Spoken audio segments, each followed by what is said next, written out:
Have you ever wondered what a 17th century punk rocker's wardrobe looked like? I didn't until I went behind the scenes in Scotland's most important museum. Today, I'm going to show you something truly special, because you and I have been given access to an astonishingly precious piece of stylish clothing that was hidden for centuries. I'm going to tell you where it came from, what was going on at the time, how it came out hiding, who might have worn it, and why the first time I saw it, I thought, he must have been a punk. So if you're interested in the people, places and events in Scottish history, then click the subscribe button at the bottom right of the screen and ring the notification bell to be told when I upload new videos. In the meantime, let me tell you a story. But first, you might wonder why I said it was Scotland's most important museum. Well, apart from the fact that as I film, this is about to become home to Scotland's most important artefact, the new museum that will house the Stone of Destiny will be in the iconic building that for years was our town hall in Perth. That gives us a clue as to where our punk rocker lived. But how did he come out of hiding? In the winter weather of December 2004, a mysterious stranger walked into Perth Museum and Art Gallery. Not the one that's about to open, but the original that we're going to now. They had with them a unique piece of clothing. The story passed down the generations was that it was given to one of their ancestors, a faithful retainer at Urrad Estate House near Killiecrankie in Highland, Perthshire. The Stewarts of Urrad were a well-to-do family with various lands all over North Perthshire. But why would the master of the house be giving away punk clothing? It was about the time of the Battle of Killiecrankie where Jacobites made a stand for the exiled Stuart monarch. Was it given for safekeeping? Was it a thank you for services rendered in these challenging times? Were they afraid that this valuable heirloom might be lost? Were they Jacobites or Williamites? Are there others like it? A bloke could count on the fingers of one hand the number of these garments that exist in the world today. And there are none remaining in the wild. They're all in captivity in various museums. And you could count the ones that are in a condition to be displayed on the hand of a bloke who's been involved in a nasty workshop accident with a bandsaw. But if I wanted to show you how many like this were on display in Britain, I'd need to give you a gesture my mum told me not to. When the new museum opens, this will just be an art gallery, but today they've given us a treat.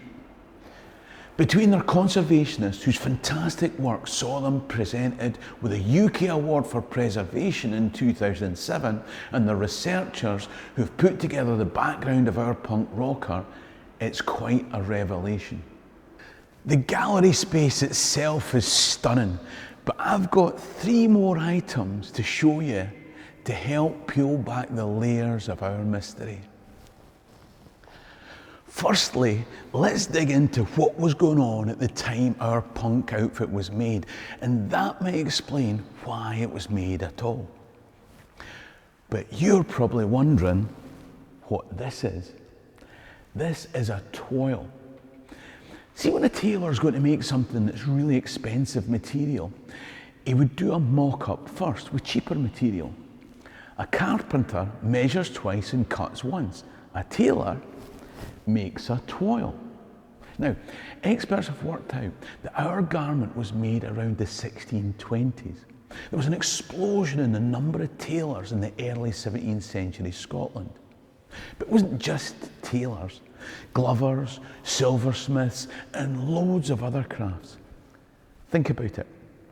This was during the personal reign of James VI. He'd been crowned king back in 1567, before he was 2 years old. Brought up in a single-parent family, his dad had been murdered and his mum in prison. So he was brought up by really strict religious folk with different people arguing over who should be the guardian. He'd been abducted as a teenager, and then his mum was executed, but eventually he managed to get everyone under his control. Then he became King of England, so even though he headed south, he'd already created stability at home, and now he had the resources to impose himself from a distance. Border turmoil was stopped, leading to trade, peace and prosperity. So a lot of folks bought new outfits. People learned their trade through apprenticeship in various guilds. There was a tailors incorporation here in Perth, although the guy who made our garment probably came through from Edinburgh. The difference between this practiced toil and the finished garment is a bit like the range of tailors. There would be lots of relatively poorly paid tailors who would have to work for weeks on end to cover the cost of the expensive imported material for our garment. Some worked from street stalls or markets, some worked from home, some travelled around the countryside going from customer to customer. Our guy was probably a high-end tailor who came up from Edinburgh and stayed in North Perthshire while he made the outfit. That's right, I said outfit. So what would it have looked like? It would have looked like this. Now, two things. Firstly, this is a replica. Don't worry, you're going to see the original in a minute. But this was created from the original, but we can actually touch this one, which allows me to point out its punkiness. First, you look at it and you see the silk satin surface. You see the narrow white silk braid that covers the seams, the 30 buttons in the body and 5 in the collar. They're made of little wooden beads where white thread has been wound around them in a herringbone pattern to create this delicate, time-consuming method of fitting one breast to another, using the 30 corresponding buttonholes on the other side. And then you look at it a wee bit more closely and you see these slashes cut out in the silk, like somebody's taken a razor blade to the material.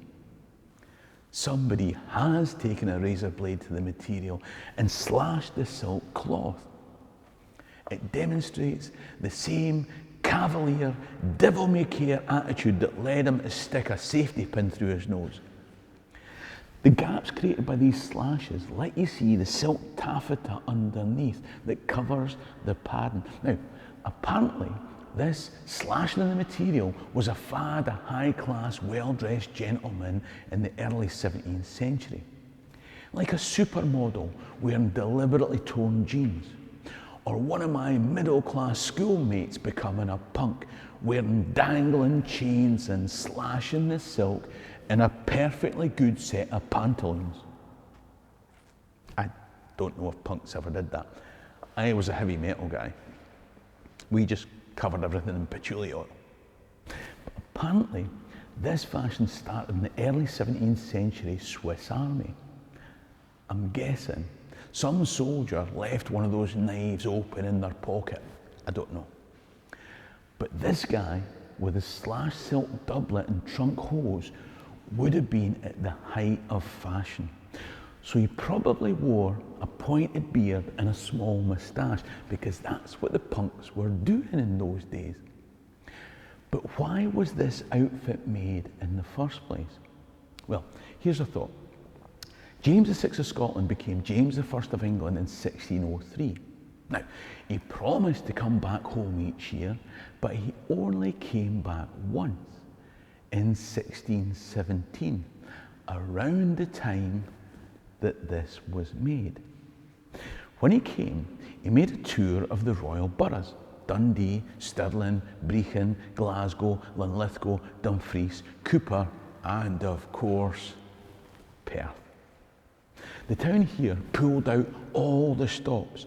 Beggars and vagabonds were banned from the streets. They put aside 2,000 merks for festivities. The King's Arms were set up in the main gates of the town. The town's officers and sergeants got new outfits.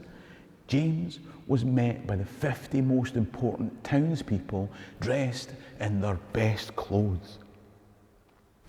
Imagine if you were the 51st most important person. Nightmare! If the doublet originally belonged to the Stuarts at Urrod House and dates to around 1620, then surely, if ever there was a time that the Stuarts of Urrod would be coming into town, dressed in the height of fashion, with all their finery, especially made for the occasion, this would be it.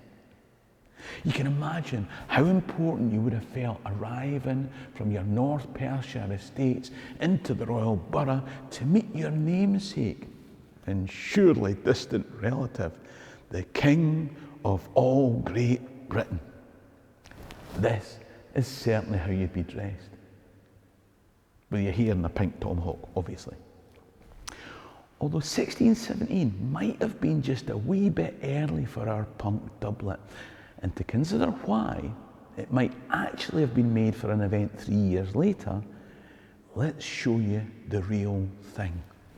Oh, this replica, along with the trunk hose, was made because the original was just too fragile to be on display at the time. So if you go to Perth Museum, sometimes the original will be on display, but sometimes it'll be the replica. So depending on which lottery ticket you buy, you might not see the real thing. But today, we've got the golden ticket. Now, just before you see this fantastically stylish piece of clothing, let me remind you that Scotland History Tours is a merch shop where you can get our groovy clothing, like Let Me Tell You a Story branded hoodies and t-shirts. Whether you like your slogans in English or Gaelic, we've got clothing to match. We've got mugs as well, you know. Back to the video. This is what a 400-year-old satin doublet layered over silk taffeta and linen looks like. Fashion of the day was such that the person who wore this probably didn't wear jewellery. But then again, with this on, who needs to? Now, the extra wear and tear on one of the arms tells us that the owner was right-handed. They had a 38-inch chest, although close examination also tells us that the doublet was altered at some point to let it out and make it bigger. Why might this have been made? If not for the visit of the king, then what other reason to make such an extravagant, beautiful doublet, then let it out for increased bulk later? The researchers located papers in the National Archives of Scotland that tell us that there were 5 men in the Stuart of Urrod family that might have worn such a garment as this. Alexander and sons George, Neil, John and Robert. And in 1620, Robert got married. This is exactly the type of garment that would have been made for a posh wedding. Something lavishly expensive, something in the height of fashion, a garment that the groom would wear for his wedding and then only on very special occasions after, thus preserving it. A garment that would need to be altered a little as the wearer grew older. A garment that was kept safe all the way through life and then for generations after, passed on until 50 years hence in the hands of grandchildren, maybe great-grandchildren, who valued it as an heirloom rather as a personal possession, gave it to a valued servant as a reward or for safekeeping to preserve it further in case of capture, who knows. It lay for another 320 years before coming to Perth Museum for restoration and display. Pretty much unique in the world, this 17th century punk doublet is beautifully detailed and many layered. But when we try to identify the person who wore it, we find more layers still. This is just one of the many magical things to see in Perth Museum.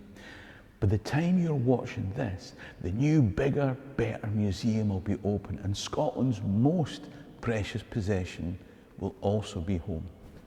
But don't wait for that, because right now I can reveal another incredible object with an intriguing tale hidden in a Scottish museum. All you need to do is click the link coming up on screen to watch it. Support the channel by clicking top right to become a Patreon member, or buy me a coffee in the description below. Ha mi an dóchas gwn bí lam alive. Sherry and Drasta.